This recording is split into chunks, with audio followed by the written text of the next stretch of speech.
There's a very good balance between the serious moments and the funny moments. So sweet! And I am very lucky that I managed to catch it. "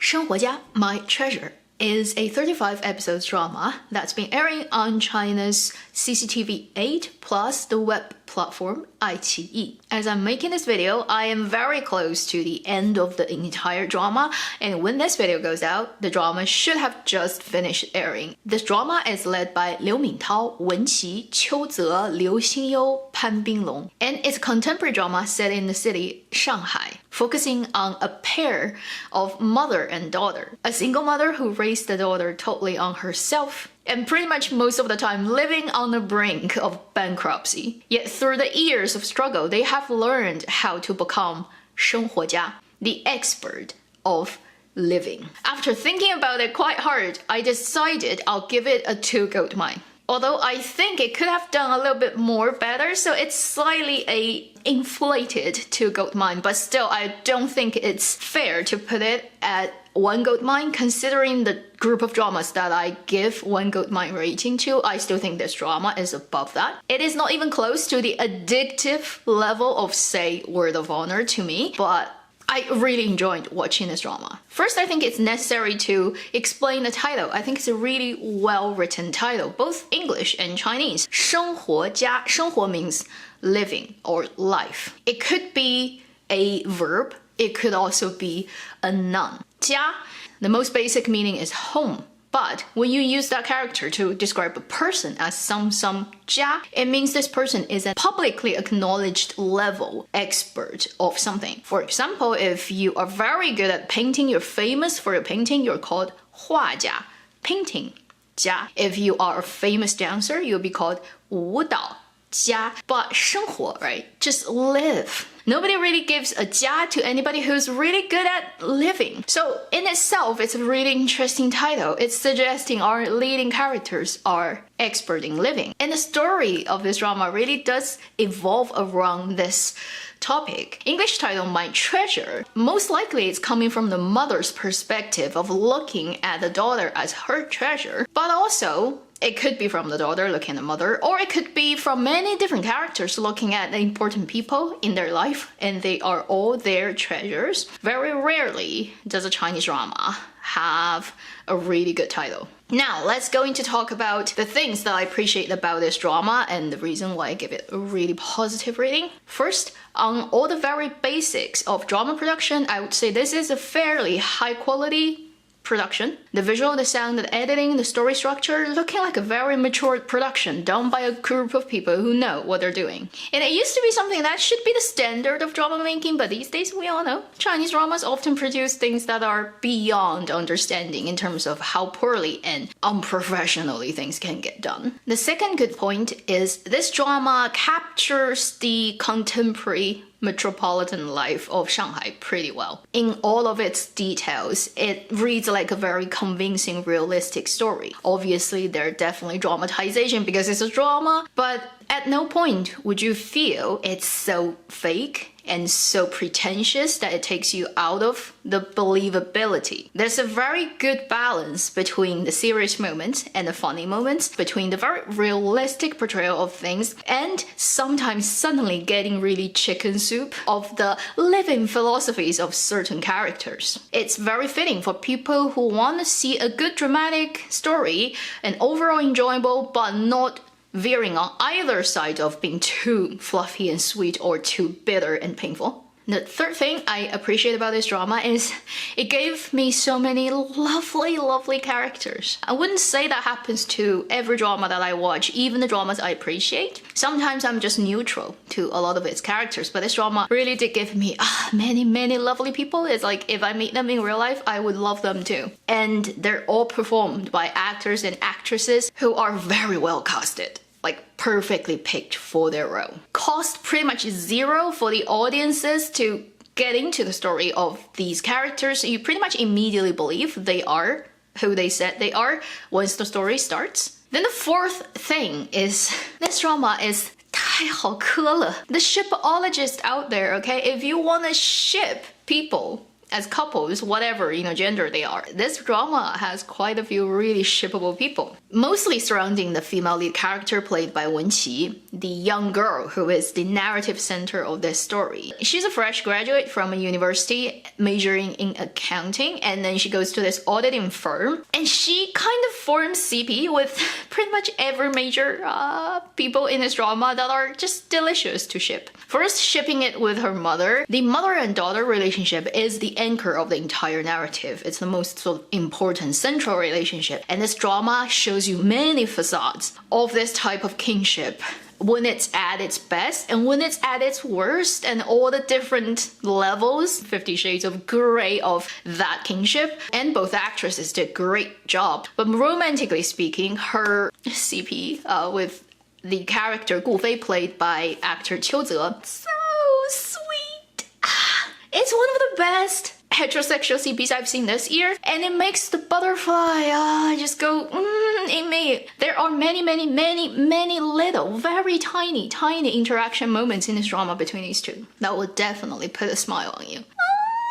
Like that. And considering the two actors in real life are actually over 20 years, like the age gap between them, it's pretty incredible that they've sold this much older guy and a younger girl relationship in the drama. Also, she has this really interesting relationship with her female boss, so played by Liu Xinyu, who is a partner with the male lead character, who both kind of run this auditing firm. It's also so shippable. It's definitely not GL, okay, not GL, because both of them are straight women. But oh my god, the development between them in the beginning as like really not getting together well and having a lot of conflicts and stuff, and eventually leading up to the point where one of them bears so much secret to the other that she just doesn't tell anyone else.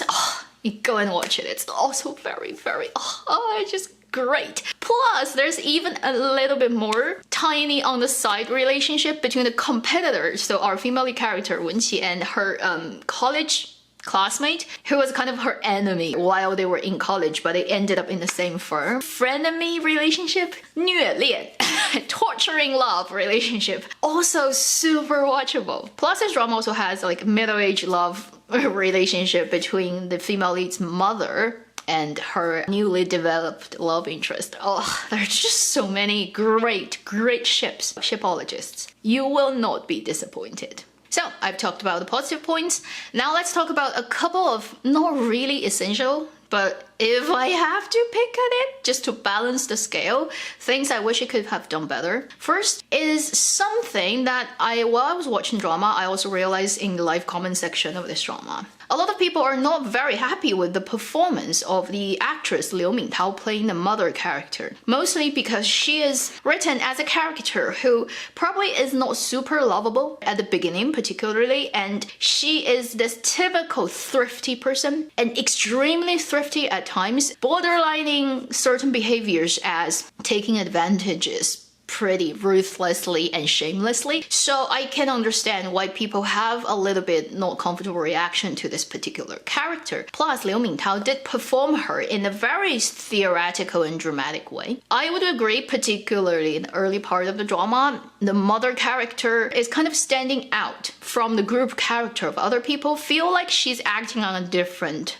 energy level. I think probably this is mostly due to the interpretation of hers at her character. Plus, the director should always shoulder part of that responsibility. How much do we push the character in terms of performance style, and how dramatic do we try to get? Liu Mingtao is a very capable actress. I think she's definitely able to play both the super dramatized version and the muted version, and the gauging of her character does feel a little bit over the top at times. I get annoyed by her at times, but then I would stop and think, that's what her character is supposed to be. Is that a problem for the actress?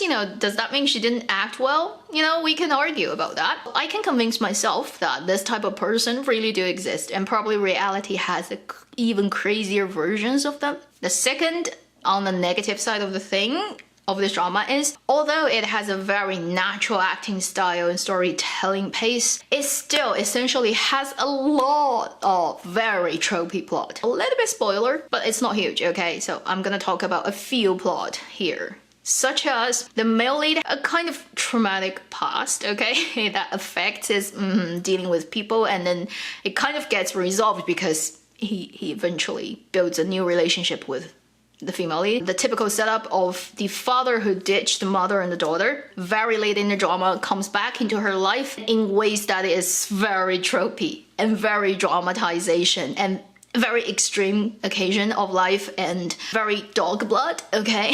狗血. There's definitely office romance story, which is in every way tropey, and also the stepmother don't get along well with the previous spouse's son. Pretty much every plot of this drama, you've seen it somewhere, but they've done their version, and they've done it really well. And the final thing is not the drama's thing, but it's a very sad thing, which is the drama aired too fast. They air 19 episodes per week. They can't even air full 2 weeks. And the fact is, when the drama is on air, it is the time that it gathers most attention and its heat. Once it's done, it always drops. Statistically speaking, that's how it works. I still managed to catch every day's episode, but I have to say, it was a little bit hard effort. You have to spend that much time every day. So the drama is hardly talked about on China's social media, as I monitor who is talking about what drama, and it doesn't have a very high rating on Douban. It has recently opened the rating for the drama on Douban, and it's like merely 6.2 or 3, which I totally does not understand, because that's the rating of The Long Ballad. If it's valid for this drama to be 6.2, then Long Ballad should be 5.2, okay? That's my opinion. And if Long Ballad is reasonable, then this drama should be at least 7.5. So the drama is unlikely to get any more attention, probably will be forgotten by most of the drama reviewers and most of the drama viewers in China. And they would have missed something, and I am very lucky that I managed to catch it. And I really enjoyed the central CP. Finally, to wrap this up, for those two lead actors, for Qiu Ze, I only noticed him really since last year, Detective Chinatown, the first 8 episodes. I was really impressed. And since then, I haven't seen anything he has been in, and this is the only one that I've seen, and I'm really happy. The extensive time he's on screen, the quite full character arc that he has in this drama. Ever since he got darker, okay, like I don't know if he gets tanned regularly, and older, he has become a much more charismatic actor than when he was much younger. He is one of the persons in this industry who has aged really, really well. As for Wenqi, little genius, one of the most talented actors of her age range, and probably will go super far in her career. She just has it. She's not yet an adult when she filmed this drama last year. She was 17. She played a university graduate, who should be 22. You really can tell, like, she convinces you. And she makes everything look effortless. And she makes her character like a real person. But it's not that simple. It's definitely based on a great reservoir of talent and intelligence. Plus, she has a very interesting face on camera. Not the typical tiny, skinny, sharp-chinned look that we are kind of tired of these days. My intuitive radar is saying she will become a force to be reckoned with. Let's see in a couple of years whether I'm right. Thank you for watching Avenue X. I'll see you in my next video. Meanwhile, live long and happy drama watching.